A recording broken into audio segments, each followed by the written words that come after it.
Welcome back to the Mind and Money podcast. I'm Val, a financial planner. And I'm Sherry, a financial coach. And today we are excited to have Christy with us. She is an executive function and accountability coach. And she is here to share some amazing strategies that we know we need. Yes. So thank you, Christy, for coming on. And can you tell us a little bit about yourself? Yeah. Well, first of all, thank you, ladies, so much for having me on. I'm so excited to talk to Sherry again. Sherry was a guest on my podcast a couple of months back. And then it's nice to meet you, Val. But I started my entrepreneur business or journey in 2009 as a professional organizer. And through that, I started learning about ADHD because I had some clients with ADHD. And as I'm working through this process of earning these certificates of working with ADHD populations, I started to have the sort of light bulb moment of oh, wait a minute, this kind of sounds familiar. And fast forward, it took me 12 years, I think, to finally seek a diagnosis. And really, it was the combination of my son was diagnosed. And then in 2021, I actually was diagnosed with breast cancer and went through treatment for that. And it kind of was a wake-up call to really start taking seriously all parts of my health. So I went and got my diagnosis. It was an amazing sort of light bulb moment for me in terms of everything kind of fell into place. It was like life was a giant puzzle. And then all of a sudden, so many things had made sense. And here I am at 45 figuring this all out. And the way I got into coaching was probably because of ADHD. I decided to blow up my organizing business after being successful for 10 years. And there's no reason for me to stop being an organizer, but I was bored.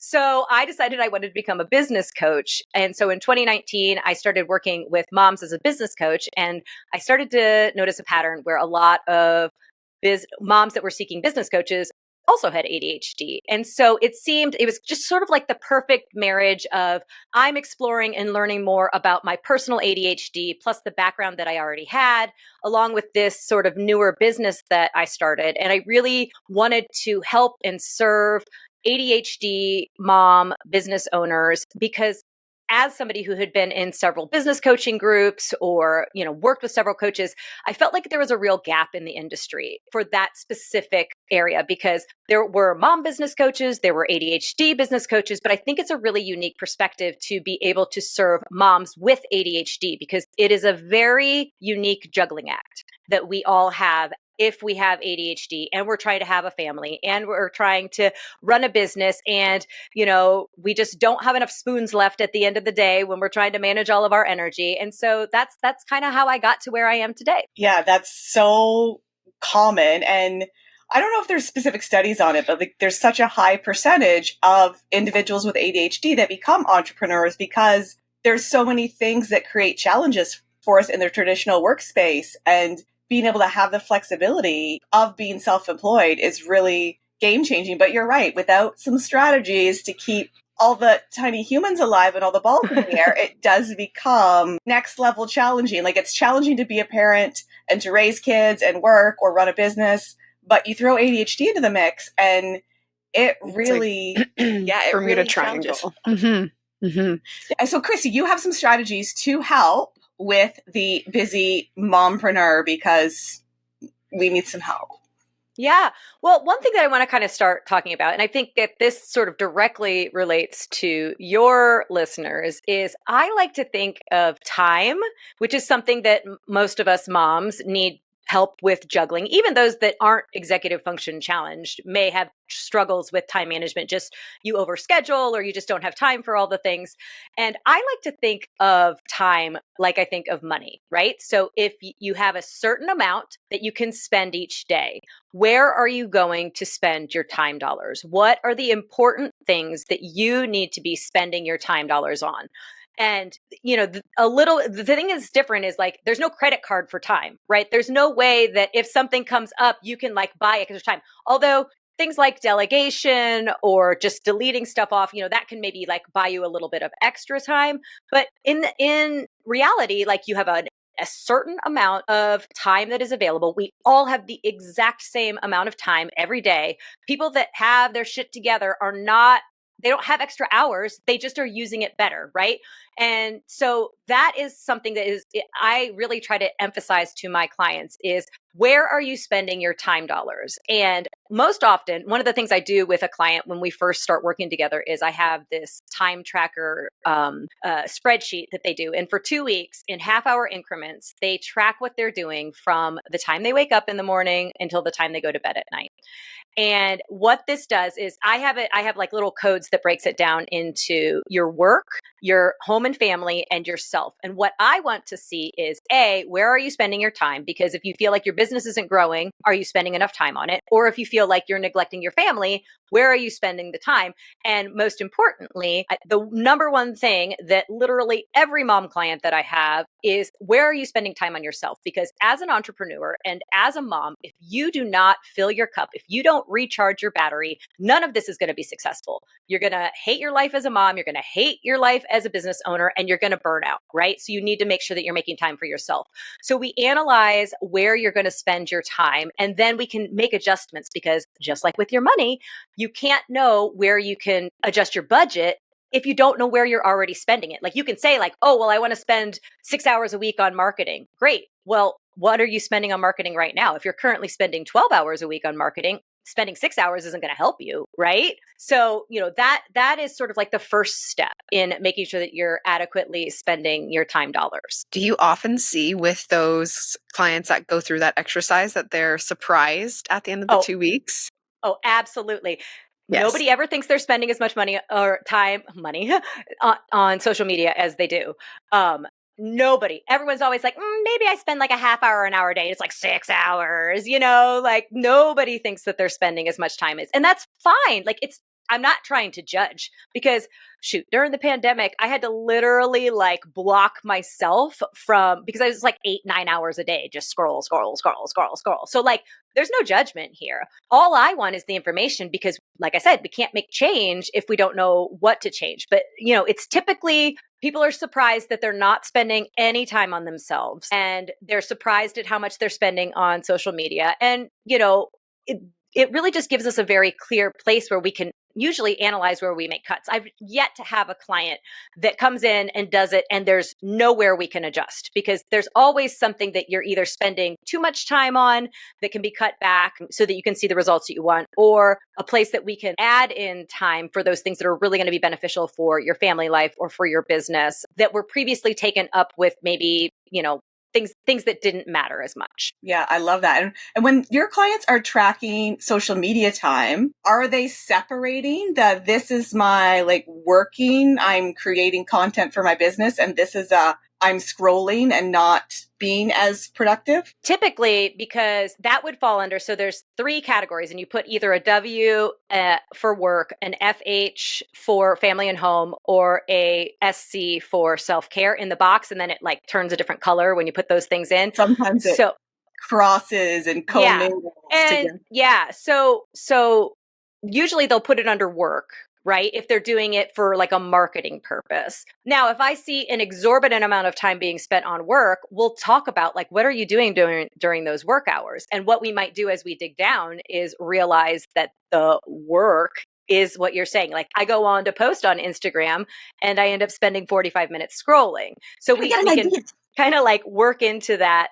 crossover. But yeah, I mean, obviously there is going to be, all of it kind of blends. One thing that I really like to talk about is like, I see like motherhood as a business owner as a wheel, right? There's those three different parts. There's the work part, there's the home and family part, and there's the self-care part. And the pieces of that wheel may not always be equal, but each thing needs a slice, right? Because if you take out that self-care piece, you've just got like half a circle, right? That wheel's not going to roll. And to me, a wheel represents balance better than a teeter-totter. It's not about having everything be equal across a teeter-totter. It's about, is everything that's important to you that you value getting a slice, right? So that wheel can roll. And so that's really what we're looking at is your work like 90%? And then you've got these teeny tiny little slivers for your family and for your self-care, or vice versa. Sometimes people come in and they're like, I don't understand why my business isn't growing. And yet they're spending so much of their week running kids around to and from practices, or like all these other mom things or home things that they need to be doing. So, obviously there's going to be a blend. It's all going to kind of work together. But yeah, you're absolutely right that there is that risk, especially with ADHD, to to get a little distracted. Well, and to have that complete misinformation of how long you think something takes, because I'm just going to like put a post together real quick and you think it's going to take 10 minutes and 45 minutes later, you're still there, because we're not really good with quick and dirty when it comes to a lot of things. And I know for social media, I've let things go a little bit more, but I used to really think everything had to be top quality and it has to be super polished. And now I'm just because those 3 people that are going to say that they like it are really going to judge you if it's not perfect. Right.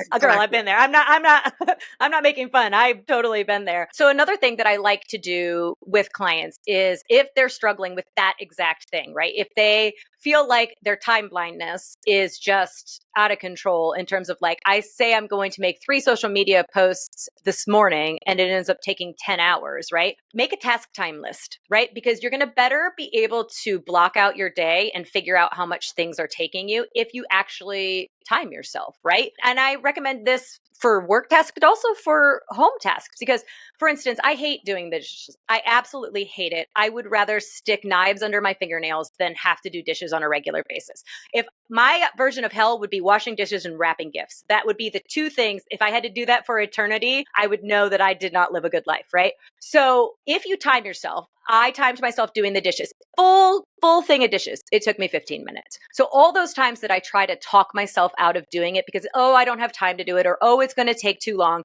I now have hard, concrete evidence that it only takes 15 minutes. And sometimes that can help to get me over the motivational hurdle. Like, I just have to do this for 15 minutes, or maybe I'll go find a podcast that I want to listen to, and that'll be my reward while I'm doing the dishes or something like that. And to your point, like about making a social media post, oh, now I know that I need to budget an hour to do this social media post. Now, if you can't budget an hour, that's when we start talking about, should you hire somebody to do that for you? Should you scale back? Like, what's your range of expectations? What would be good?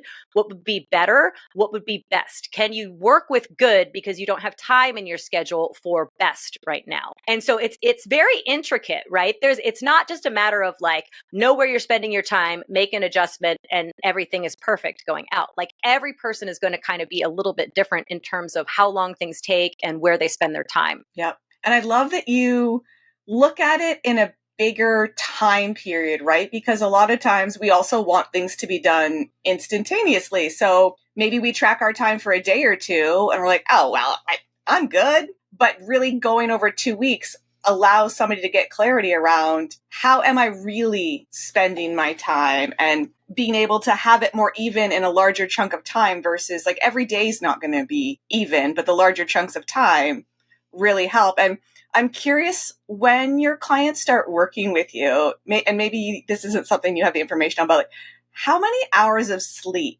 are they on average getting? Because that's something that I used to flex on around not sleeping as much as I should and like rolling out of bed and off like a dart to work. And now I'm like the complete opposite. And it's so much better for me mentally and physically. And I just think it's probably an area lots of people are taking from. Yeah, absolutely. Sleep is, I say exercise and sleep are 2 of the most important things that you need to do if you have ADHD or any sort of neurodivergence, because your exercise is going to help boost your dopamine levels. It's going to increase the number of dopamine receptors that you have in your brain, which means that it's going to be easier to focus or initiate tasks or organize or plan. Sleep is when your brain rests and recharges. And so when you don't get enough sleep, because I used to be the exact same way, like 3.5, 4 hours, I was like, I'm good to go. I'm a rock star. And then I wondered why I felt like every 4 months I was having a nervous breakdown. Well, it's because my body literally was like, I cannot function anymore. Yeah. And so, sleep is definitely something that comes up, especially when people are really struggling to focus or they're just really struggling with motivation. We kind of get into, I would say most people come in at about 6 hours. And especially when your mom's like, that's probably good, but not great, right? That is like minimal, right? There are definitely people who do less, very rarely people who do more than the 8 hours that are recommended.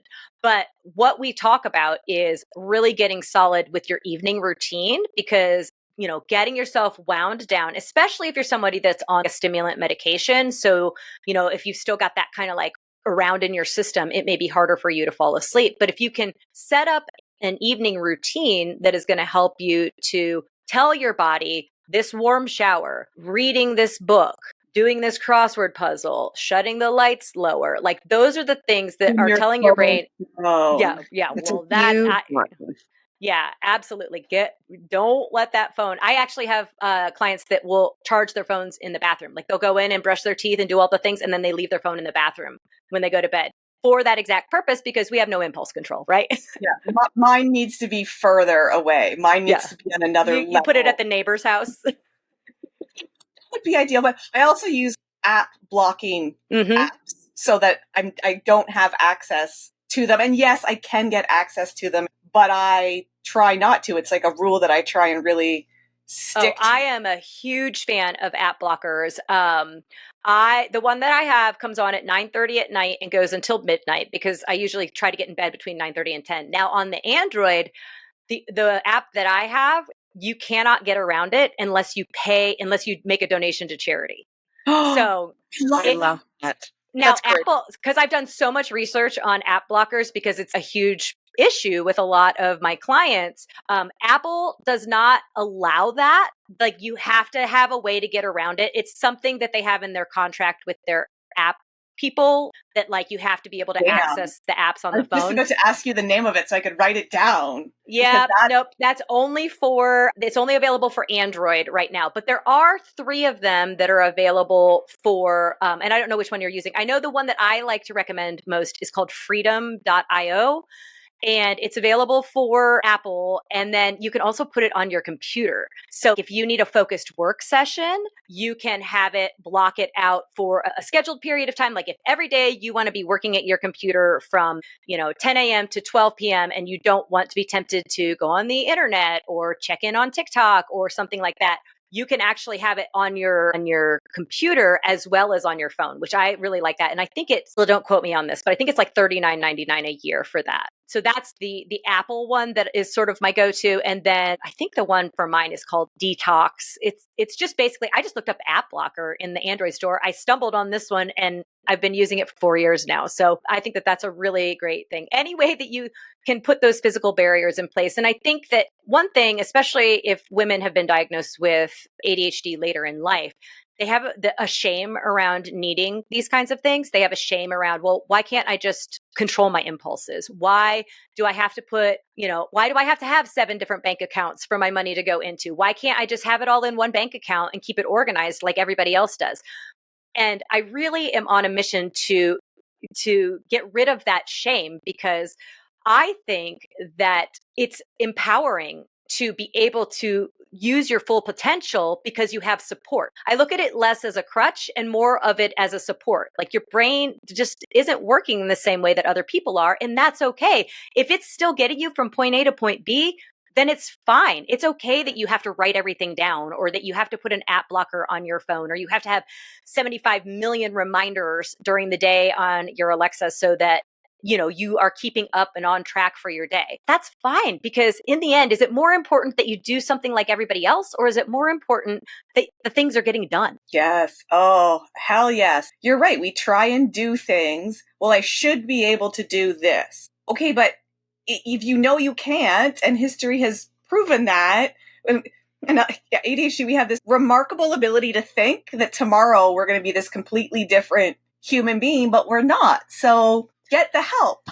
Do you see a lot with the cycle as well? What do you mean? Excuse me. Like with cycling women or with their periods and energy. Oh, yeah. ADHD. It's so funny. So the same email that I was just talking about that I sent earlier today, we were talking exactly about that, because she was talking about how she had gotten her period and that she was really struggling because she didn't feel good. And I was like, also, you're struggling because your estrogen levels have bottomed out right now, because that is the lowest your estrogen level will be within your cycle. The highest it will be is, right before you like ovulate, right? And then it sort of like goes down, and then you have your period, and then the cycle starts back up again, which is why I heard one time they're like, if you put a bunch of women in a boardroom and they sync up their cycles, that like week after their period, they would conquer the world because you have all the estrogen in your system, which is essential for making dopamine, right?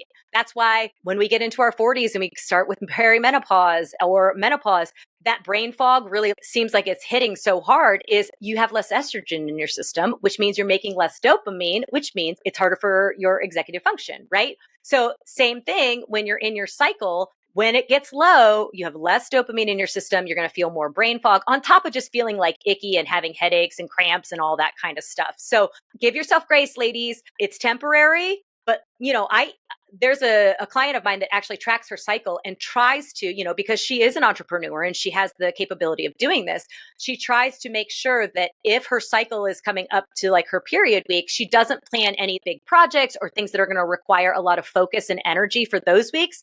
But then on the flip side, if something does require a lot of executive function, she tries to plan it for that week or two after because she knows that that's when she's going to be firing on all cylinders. Yeah. Yeah. But previous request in one of our like tangents on a previous podcast was a scheduler that syncs up with our cycle trackers and automatically reduces our hours of availability around our our period starting. Because yes, we can do that manually, but I don't know of a scheduler that does that. And if there's ever an entrepreneur out there who's got like the ability to create apps and all of these things, there is about 72 ideas in our previous podcast episodes. Just listen through. Yeah, that is absolutely incredible. And yeah, like genius. Somebody needs to do that.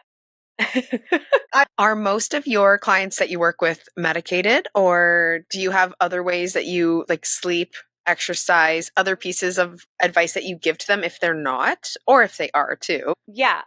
So I would say it's about 80-20. 80% is medicated. About 20% are not. Things that I recommend with those that choose not to medicate are, really being aware of your energy management, right? So I love to talk about what's called a chronotype. I don't know if you guys are familiar with that, but it's basically like a genetic thing. So it's like a scientific genetic thing. It's not like woo-woo, right? Where each one of us is kind of in our genes. We're a morning person, we're a middle of the day person, we're a night person, or we're kind of like erratic and all over the place. If you can figure out when your peak energy times are, and this doesn't vary because you're neurotypical or neurodivergent. Everybody has this, right? If you were to go out into the woods and there were no clocks and there were no cell phones and there were whatever, you would like resort to a certain thing. And it's similar to circadian rhythms, but circadian rhythms can change. Your chronotype is sort of like, it is what it is, right? You can't really change it or shift it.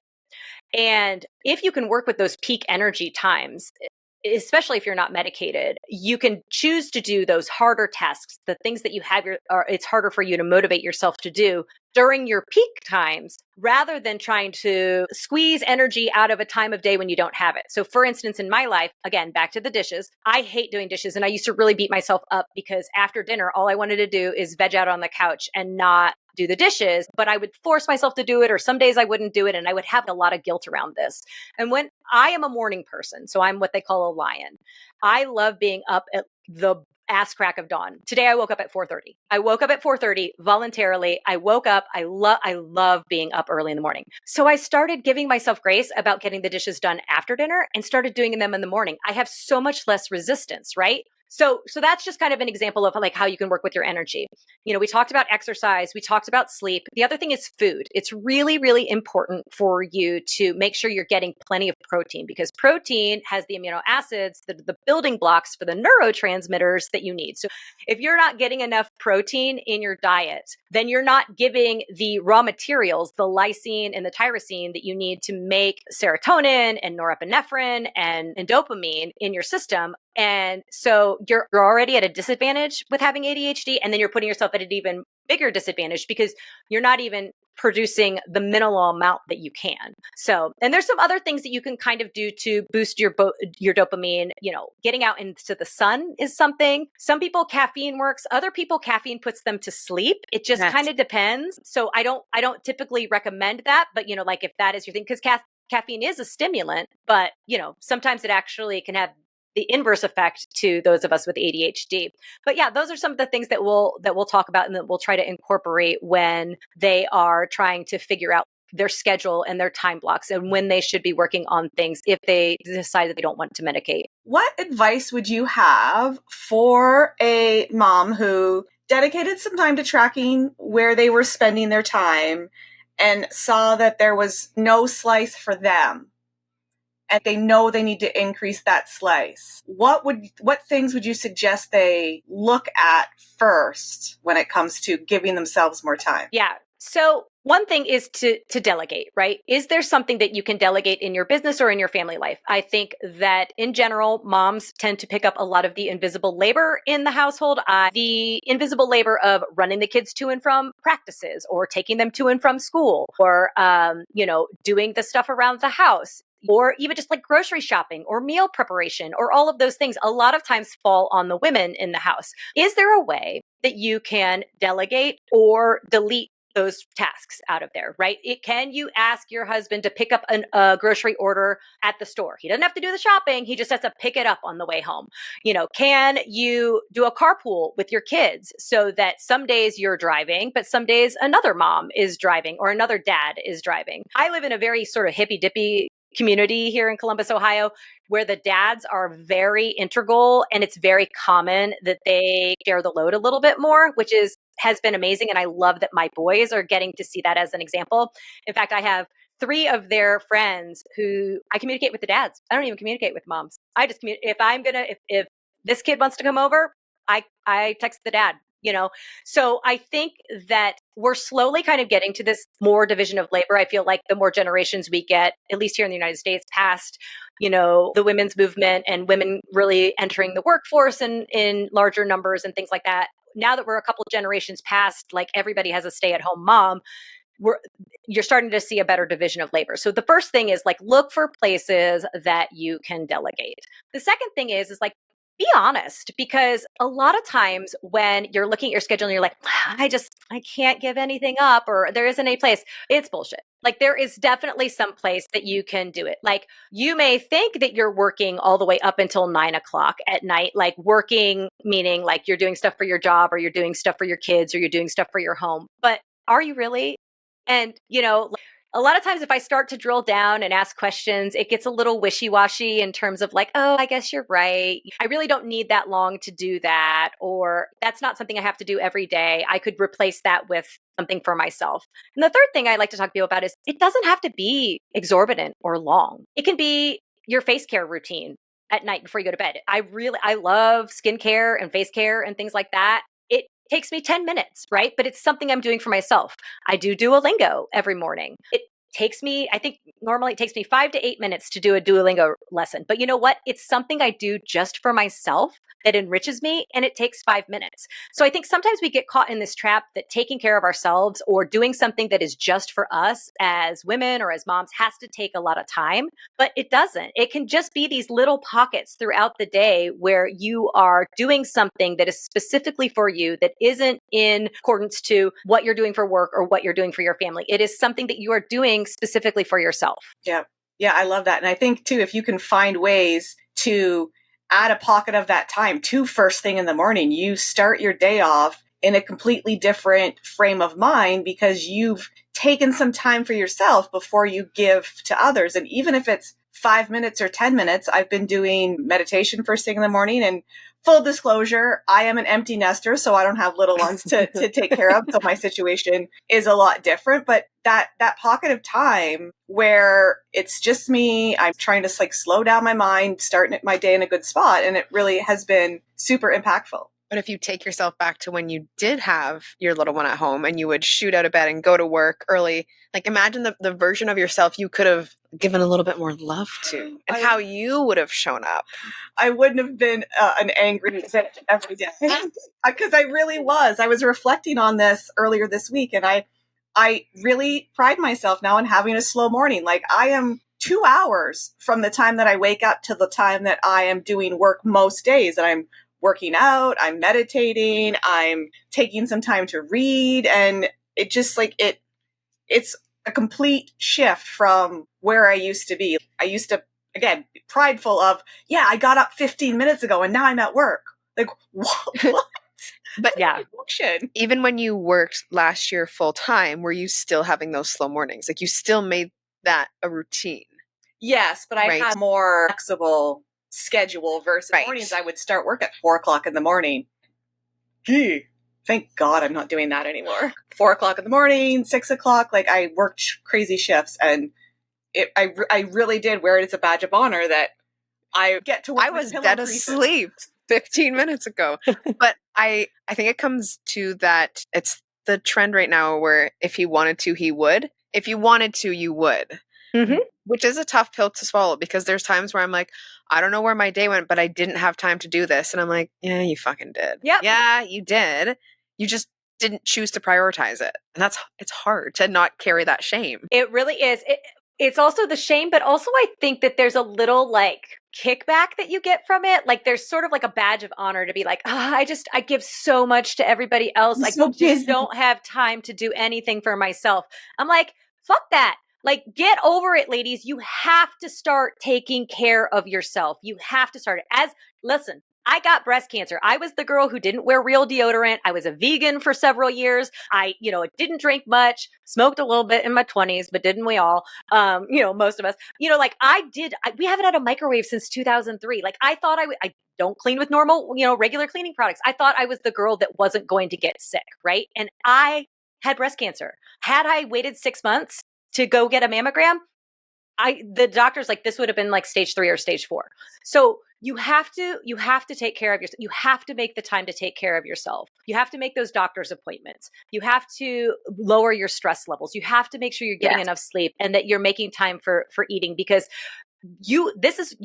if you want to do all these things for your family, if you truly want to be like, oh, I do all these things for my family, you have to have the energy and the health in order to do that. So it's so crucial. And I feel like there is a slight shift that's starting to happen where women are starting to do this more seriously. And I love, Sherry, that you get up in the morning and do it first thing. That is how I got into it too. I remember talking to a business coach about 2016, I think it was, when I was working with her, and she was very big on morning routines. And she was like, just try it. Because I was like insisting, like, I can't wake up any earlier than 7 o'clock and we have to be out the door by 8:30 to get my kids to school. And she was like, try waking up at 6:30. And then it was 6. And then it was 5:30. Look at you now. Yeah. And now it's like 4:30 in the morning and I'm like, let's do this day, and my husband's like getting ready for work. He's like, why are you awake and energetic right now? And it doesn't have to be at 4 o'clock in the morning. It could be, again, it doesn't have to take a ton of time. I also do like a 10-minute type meditation on the Calm app. I try to do it daily. It doesn't always happen daily, but it's 10 minutes. If you can wake up 10 minutes earlier, or let's say 15, so you have time to kind of let yourself together and get the app out, then you spend 10 minutes and then you go get your kids up. And you've done something for yourself. And back to a previous part of the conversation, meditation is a great way to help increase the amount of dopamine in your system also. So if you're looking, again, for non-medicated ways to help with your executive function or your ADHD, like meditation is a really great way to do that. For our listeners that are feeling inspired, but now want to understand the how do you recommend, or is there an exercise that you give your clients to create? It can be a morning routine or just time for themselves. Because listening to this, I'm like, yes, this is amazing. So many people get up and I love whatever you said, like the rocket ship, or you shot out of bed and it's right into the day. How could we give them a little bit of guidance, not homework, but even a journal entry of like, write about your ideal day? Do you have any recommendations like that? Yeah, well, not anything specifically, because I am very much about it's very personal, right? What is important for me to master is going to be different from Sherry, is going to be different from Val, like everybody's going to kind of be a little bit different. So I like to think kind of in categories. All right. So movement, get some sort of movement, whatever that is. It could be turning on music in your basement and dancing around. It could be, I like to do workouts on YouTube because they're free and I can do them in my basement and it doesn't wake my kids up and I don't have to actually put shoes on if I don't want to and go to the gym. I can just literally do it in my basement, right? And some sort of mental stimulation or mindfulness exercise. So to your point, do you want to visualize your day? Do you want to do some affirmations? Do you want to do a gratitude practice? And again, none of these things take a ton of time. The workouts I do are like 15 minutes long. And then I spend like 5 minutes in a gratitude practice. And then I spend like 5 minutes on Duolingo. And I spend like 10 minutes meditating. So I've got a little bit of like self-care. I've got a little bit of like bettering myself with the Duolingo and, just sort of like continuing to educate and not feel like I'm just stagnating. And I've got a little bit of movement in working out. And all of that takes me like 40 minutes, you know. So many people think it's not a workout unless I'm working out for 45 minutes, and like lower the bar for some things. It's okay to lower the bar, because if you get started and you do a 15-minute workout, you're like, you know what? I've got a little more time. I'm going to key up another 15-minute one because I have the energy. I'm feeling really good. But we sometimes try and start with the bar a lot higher. Well, yeah. And I think too, that kind of goes back to when I was talking about having a range of expectations. To your point, exactly. 30 minutes would be a great amount of time to work out. 20 minutes is okay. But is it better for me to do 10 minutes and do something? Or is it better for me to do nothing? Well, the answer is it's better for you to do 10 minutes. And the one thing that I've done, and I was talking to a friend of mine that is she's got a doctorate in physical therapy, and she's also a personal trainer. She trains women for fitness competitions. And I said, is 10 to 15 minutes even worth it? And she was like, do weights. If you're going to do 10 to 15 minutes, do weights and just keep making your weights higher and higher.